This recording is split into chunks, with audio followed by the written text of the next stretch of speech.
حلالہ ملعون عمل ہے، مکروہ عمل ہے، ناجائز عمل ہے۔ یہ ایسے ہی مکروہ ہونے کے باوجود بھی نافذ ہوتا ہے جیسے کہ حالت حیض میں طلاق دینا ممنوع ہے، ناجائز ہے، منع ہے، لیکن اگر کوئی دے گا تو شمار کی جائے گی، ایک دے گا تو ایک شمار کی جائے گی، دو دے گا تو دو شمار کی جائیں گی، تین دے گا تو تین شمار کی جائیں گے۔ عبداللہ بن عمر رضی اللہ تعالیٰ عنہ کی واضح حدیث ہے بخاری شریف کے اندر۔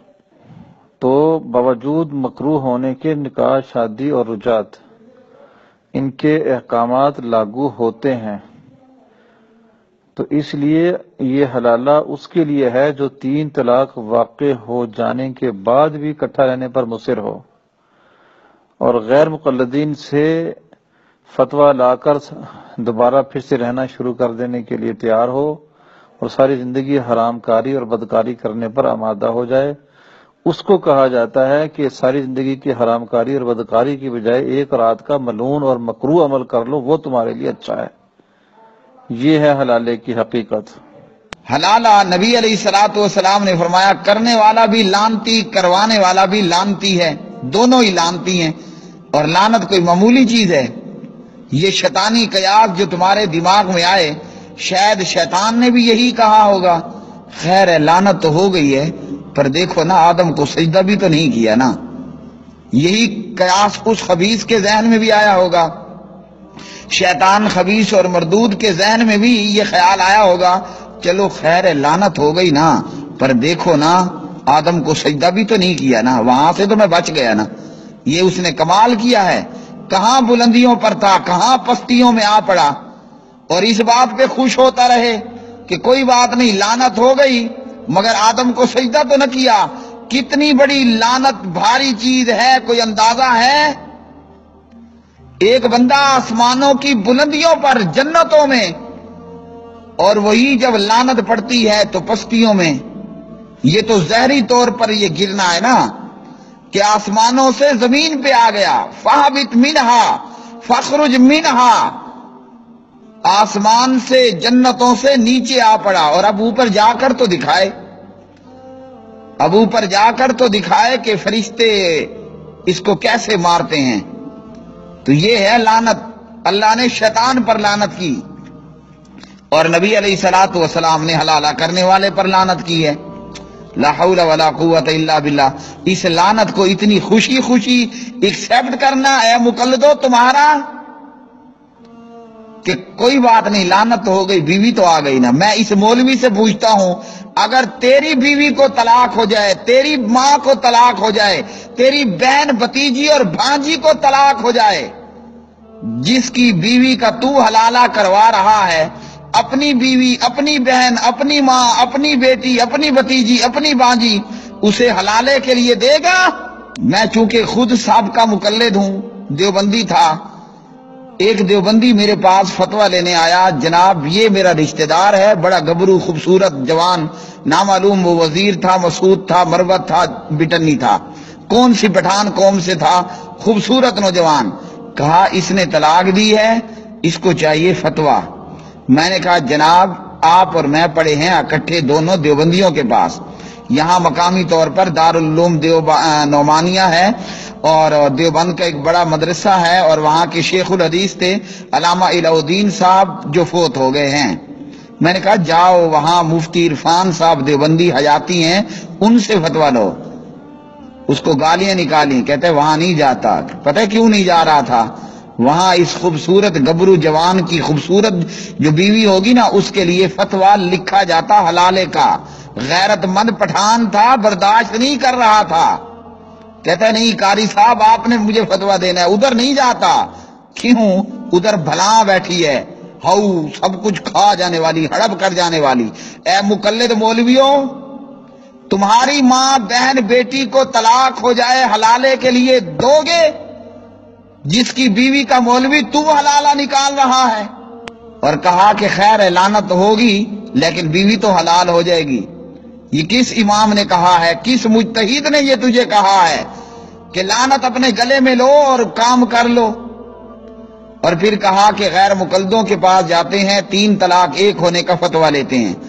یہی فتویٰ کہ تین طلاق ایک ہے، عبداللہ ابن عباس رضی اللہ تعالی عنہما روایت کرتے ہیں صحیح مسلم کتاب الطلاق میں، کیا امام مسلم کو بھی غیر مقلد کہو گے؟ کیا عبداللہ ابن عباس رضی اللہ عنہما کو بھی غیر مقلد کہو گے؟ کیا کرو گے؟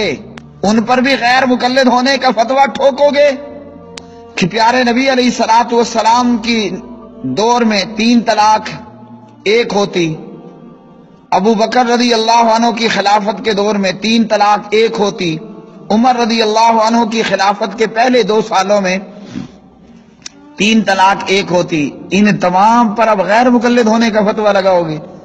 اور عمر نے دیکھا لوگوں کے لیے جس معاملے میں مہلت تھی لوگوں نے جلدی کی، اور عمر نے بطور سزا 3 طلاق کو نافذ کر دیا۔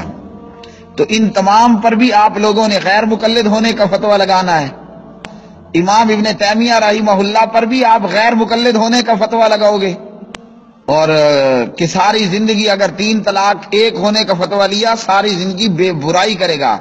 مولوی کبھی تو نے سوچا ہے، کبھی تو نے اپنے گرد و پیش میں دیکھا ہے؟ ہم نے تو حلالہ جن لوگوں نے کروایا ان کو دیکھا ہے۔ تجھے بتاؤں ایک حلالہ کرانے والے کا حال۔ حلالہ کروانے والے نے بیوی کا حلالہ کروایا، 1 رات کے لیے کرایہ کا سانڈ آیا، دولہا آیا، اور اس کرایہ کے سانڈ نے اس حلالے والی بیوی کو یوز کیا۔ صبح اس کرایہ کے سانڈ نے چھوڑ دیا، اور جب بچہ پیدا ہوا بعد میں بتا بچہ کس کی شکل کا تھا؟ مولوی حلالہ کرنے والا، تجھے پتا ہے وہ بچہ کس کا تھا؟ وہ 1 رات والے کرایہ کے سانڈ کا بچہ تھا۔ ظالموں، کبھی تم نے اندازہ لگایا ہے جو کرایہ کا سانڈ اسے یوز کر رہا ہے اسی کا نطفہ اگر اس کے بیچ میں آ گیا، کیا پہلے خاوند سے وہ عورت حاملہ تھی یا کرایہ کے سانڈ حلالے والے خاوند سے وہ حاملہ ہو گئی اور پھر اس نے آگے نکاح کر لیا؟ تم ظالموں کو یہ پتا ہے کہ حاملہ کی عدت وضع حمل ہوتی ہے؟ وَأُولَاتُ الْأَحْمَالِ أَن يَضَعْنَ حَمْلَهُنَّ، سورۃ الطلاق پارہ نمبر 28۔ یہاں قرآن پر بھی غیر مقلد ہونے کا نعوذ باللہ فتویٰ لگا دو۔ تم ظالموں نے کبھی احساس کیا ہے جس عورت پر کرایہ کا سانڈ لا رہے ہو پہلے عورت کو پیشاب ٹیسٹ تو کروا لو کہ اس کے پیٹ میں بچہ تو نہیں؟ اگر 1 رات کا 2 رات کا 10 رات کا حمل ہوا جو تم جاہلوں کی خبر میں نہیں ہے، کہیں کسی لیبارٹری میں جا کر اس کا یورین ٹیسٹ کرا لو کہ کہیں وہ حمل سے تو نہیں، کوئی نہیں کراتا، لو کر دو نکاح۔ اب وہ پہلے خاوند سے پیٹ میں ہو تو ابھی تو اس کی عدت ہی نہیں ختم ہوئی، تو اب اس کا نکاح کہاں سے ہوگا؟ اگر وہ کرایہ کے سانڈ سے حمل میں ہو گئی پھر نکاح کیسے ہو رہا ہے؟ اور جب ان مقلد مولویوں کے اپنے یہاں پر بنتی ہے پھر یہ بھاگتے ہیں۔ جیسا کہ ہمارے ایک دوست ہیں مدینہ میں، وہ دوست بھی اسی طریقے سے بنے، طلاق دی، مقلد مولوی نے کہا حلالہ ہوگا، اور اہل حدیث کے پاس آیا تو ہم نے کہا حلالہ نہیں ہوگا۔ جب سکائب پر مجھے بھی لیا اور مقلد کو بھی لیا، مقلد نے آئیں بائیں کیا، حلالہ جائز ہے، لعنت ہو جائے گی، کوئی نہیں، بیوی حلال ہو جائے گی۔ اس مقلد سے میں نے اتنا سوال کیا سکائب پر آن لائن، اگر تیری بیٹی بیوی کو طلاق ہو جائے تو اس بندے کو بیوی حلالے کے لیے دے گا؟ وہ مولوی لائن سے آؤٹ ہوا، جس نے لائن لگائی تھی ملائی تھی، کہنے لگا مولوی صاحب آپ انتظار کریں، میں اس کو دوبارہ لائن پر لاتا ہوں۔ میں نے کہا لائن پر آ جائے تو میرا نام تبدیل کر دینا۔ 10 منٹ ٹرائی کرنے کے بعد کہنے لگا مولوی صاحب وہ لائن پہ نہیں آ رہا۔ میں نے کہا اس نے نہیں آنا تھا، اس کو زہر کی گولی اس نے کھا لیا، وہ نہیں آئے گا لائن پر۔ تمہیں شرم اور حیا نہیں آتی کہ تم انسان کو کھوتے اور گدھے اور کتے سے بدتر بناتے ہو ان کے حلالے کر کے؟ کہ عورت ہے یا وہ جانور ہے کہ جس پر تم کرائے کا سانڈ چڑھا رہے ہو؟ اور یہ اگر یہ دین ہے، یہ شریعت ہے، تو حلالہ والا مولوی مقلد تو اسے اپنی ماں کے لیے برداشت کرے گا کہ تیری ماں کو، تیری بیوی کو، بیٹی کو، بھتیجی کو، بھانجی کو طلاق ہو اور تو اسے بلائے جس کی ماں کا، بیوی کا تو نے حلالہ کیا تھا نا، اسے ذرا بلا لے کہ میاں اب میری ماں کو طلاق ہوئی ہے، میری بیٹی کو طلاق ہوئی، تو اس کا حلالہ کر۔ بے شرمو۔ اور یہاں کیا ہوتا ہے حلالے میں؟ حلالے میں یہ ہوتا ہے ایک سیٹھ تھا بہت بڑا، بیوی کو اس نے طلاق دے دی، مولوی مقلد کے پاس گیا، دیوبندی حیاتی بریلوی جو بھی تھا، اس نے کہا حلالہ ہوگا۔ اب ادھر ادھر دیکھتا ہے کہ حلالہ کرواؤں کس سے، بیوی مالدار بھی ہے جناب، بیوی خوبصورت بھی ہے، اگر یہ کرایہ کا سانڈ، یہ کرایہ کا بیل اگر پکا ہو گیا تو میرا کیا بنے گا؟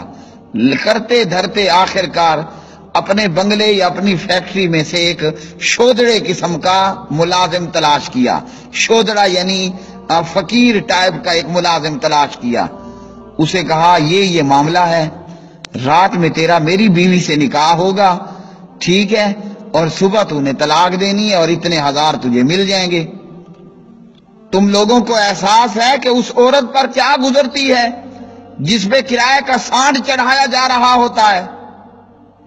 ہو گیا نکاح، اس بنگلے والی نے، اس مالدار خاتون نے اس فقیر شودڑے ٹائپ ملازم کو اپنے قریب کیا، ملازم ڈر کر دور بیٹھا تھا، اسے سمجھایا بجھایا، پوری رات میں پلان تیار کیا، اور جب صبح فیکٹریوں اور بنگلے کا مالک آیا نا، یہ شودڑا اور فقیر جس نے رات میں اس کرایہ کے سانڈ نے سارا کچھ سمجھ لیا تھا، یہ صبح کرسی پہ بیٹھ کر جھولے جھول رہا ہے، ہاں جی جھولے جھول رہا ہے، یہ شودڑا اور یہ فقیر سا ملازم۔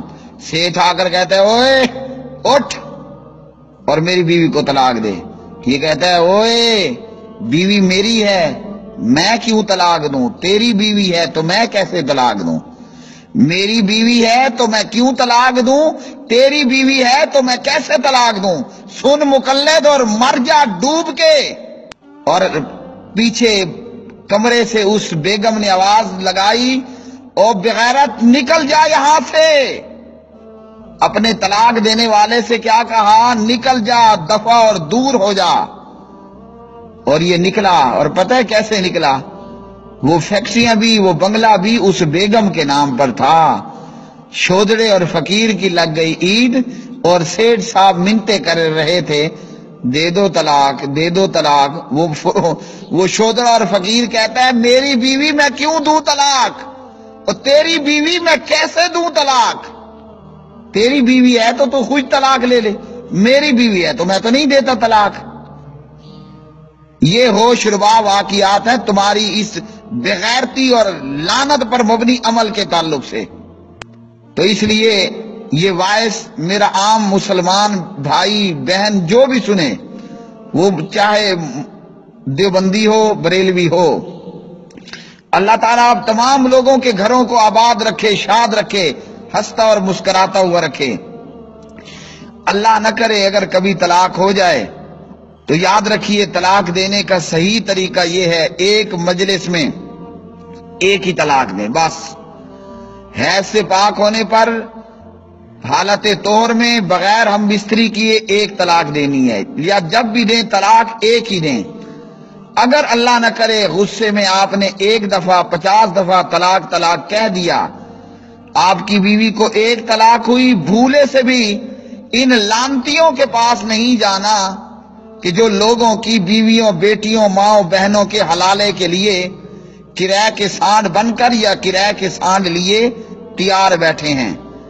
کہیں اگر کسی کے گھر طلاق ہو جائے، تلاش کریے اہل حدیث کے عالم کو، مفتی کو، مولوی کو، آپ کی عزت بھی بچے گی، آپ کی آبرو بھی بچ جائے گی، اور آپ لعنت کا بھی شکار نہیں ہوں گے، آپ کے ایمان میں بھی دراڑیں نہیں پڑیں گی، عزت بھی بچے گی، آبرو بھی بچے گی۔